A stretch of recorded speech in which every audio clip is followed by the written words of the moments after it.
Hello everybody, it's jrobi. We're going to dive right into the most exciting thing going on in the chess world right now, and that's the World Chess Championships taking place in Sofia between Anand, the current World Chess Champion, and Topalov.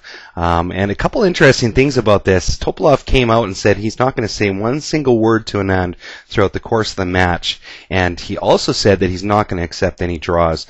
So we're virtually guaranteed some awesome fighting chess moving forward. And what I'm going to try to do is I'm going to try to cover every single game in the World Chess Championship this year. But I'm going to do a little bit differently than I usually do. I'm not going to use any computer analysis, and I'm just going to go with my impressions. The game just ended about a half an hour ago. I'm not too sure what that'll be when this uploads, but it was an awesome game. I'm not going to give a hint as to the winner, but Topalov had the white pieces, so we're just going to dive right into it here. Now, I'm going to put my the PGN on the blog. If you guys want to crunch that with the computers and post alternative lines in the comment sections, you're more than welcome to do that. But I'm just going to go with my impressions of the game and try to maintain the emotion that I was feeling as I was watching the game take place. So Topalov opened up the game with pawn to d4, so queen's pawn opening, and Anand decided to play knight to f6. Topalov continued by pushing the pawn up to c4, grabbing all of these nice squares, especially in the center here, and Anand followed up with pawn to g6. And in fact, we're going to get into a Grenfell defense here by Anand. From here, Topalov plays knight up to c3, and Anand pushes his pawn up now to d5, so he's trying to chip away into that center. But from this position here, Topalov simply captures the pawn on d5, and when black recaptures, Topalov pushes the pawn up now to e4. So he's attacking the knight, basically saying, okay, Vishy, let's open things up a little bit. And Anand goes ahead and takes the knight on c3. Topalov recaptures the pawn, so we have a nice pawn presence in the center for white. And from here, Anand fianchettos that bishop onto g7. From this position, Topalov brings his bishop up now to c4. So these are very standard book moves. And from here now, black thrusts the pawn up now to c5. So we can see we have an amazing amount of pressure building up here on d4. So Topalov replies by developing his knight up now to e2 to give that pawn on d4 another defender. And from here now, Anand swings his knight up now to c6. So once again, adding another attacker to the pawn here on d4. From here now, Topalov develops his bishop now to e3 to give that pawn another defender, and black castles and white castles. Now from this position, Anand had a few options. He could have played something like queen to c7 or bishop to g4, but he elected for a much less played move and swung his knight over to a5. So he puts his knight onto the rim of the board, but he's attacking that light square bishop on c4. So Topalov just retreats that bishop now to d3, and from here now Anand pushes his pawn up to b6, strengthening that pawn chain. From this position now, Topalov puts his queen onto d2, so we have the queen beautifully paired up with the bishop, bearing down this dark square diagonal, and from here now Anand pushes his pawn up to e5, so he's got two pawns attacking the pawn on d4 now. So we're going to start to see some fireworks here.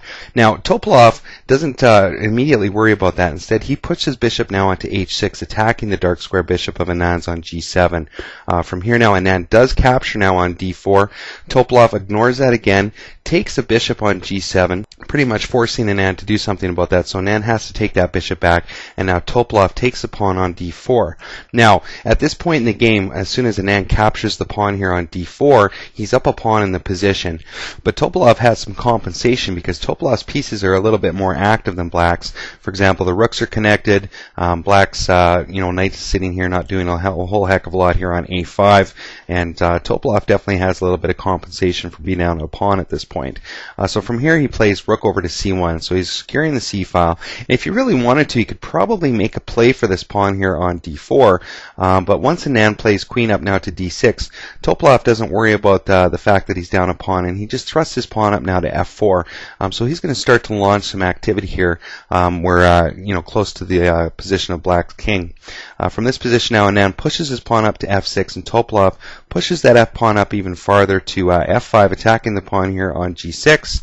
And Anand just simply plays his queen over to e5, and from here Topalov swings his knight into a more active position and places it onto f4. So as we can see here, we have a buildup of white pieces very close to the enemy king. So from this position, Anand kicks that knight, attacks it by playing his pawn up to g5, and now Topalov hits a check. Now from this position, Anand played his king over now to g8, and as we can see here, this knight is really, it's quite nicely placed here on h5. It's interesting that we have two knights on the rim of the board, but the white knight is in a much more active and dangerous position than black's knight sitting here on a5, doing once again virtually nothing. So from here now, Topalov pushes the pawn up now to h4, attacking the pawn on g5, and Anand simply defends that pawn further by pushing his pawn up to h6. But now Topalov initiates a trade. Once the pawns come off the table, Topalov lifts that rook up now to f3. And I think we can kind of see what Topalov is getting at here. He wants to get his rook over to h3, get it along that nice h-file. He's already got an active rook on the c-file bearing down on black's position. So white is in a very aggressive and strong position. And Anand's got to be very careful on what he plays here. Now from this position, he swings the king over now to f7. And from here, Topalov came up with a beautiful tactical shot. Go ahead and pause the video if you want to see if you can find it and see if you can come up with a plan behind it. But from here, he basically sacrifices his knight, takes the pawn on f6. And if we take a quick look at what this does, well, first of all, we can see that the pawn on g5 doesn't have a defender anymore. We have a rook very close to the action. We have a queen sitting on d2 perched, ready to come in here and take this pawn. So black has to be careful of that now. Black can take with either the queen or the king, and in Anand elected to take with the king. So he defends the pawn here on g5 in the process, but now Topalov has a nice move, swinging the rook over to h3. So he's got the h-file, and he's got good control of the c-file, and black's king is very exposed where it is currently. So from here, Anand plays rook over to g8 to give that pawn on g5 a defender, but Topalov just keeps up the pressure. He swings his rook up now to h6, hitting the check. From here, black places the king here onto f7.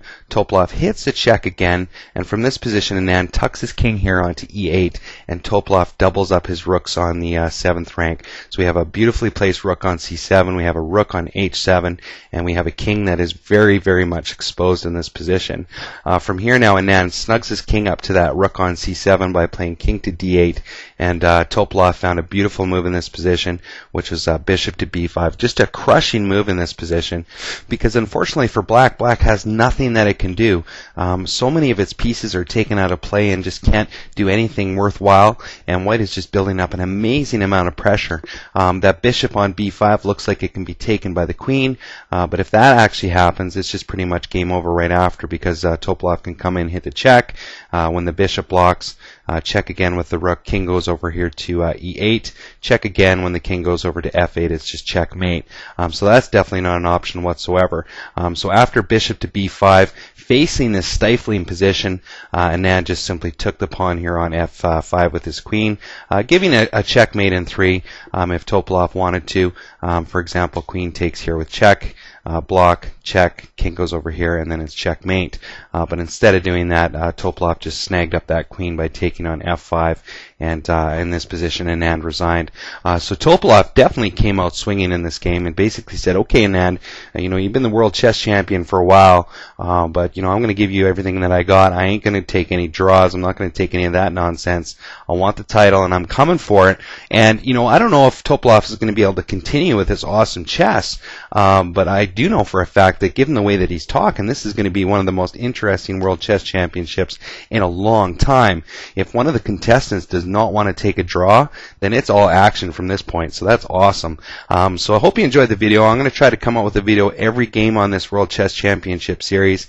And maybe in the spirit of the championship series, if there is a draw, even though Topalov doesn't want one, if there is a draw, I won't cover that in a video. I'm just going to cover the wins and the losses, and hopefully we won't have any draws, so I'll be able to make a video for all the games moving forward.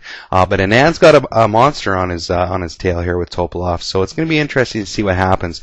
We might very well have a new chess champion this year. I kind of have a feeling that we might, because Topalov looks like he's really, he's down to business with this. He's not going to mess around, and Anand is really good at playing on positions that end up in a drawn position, kind of a long, convoluted game.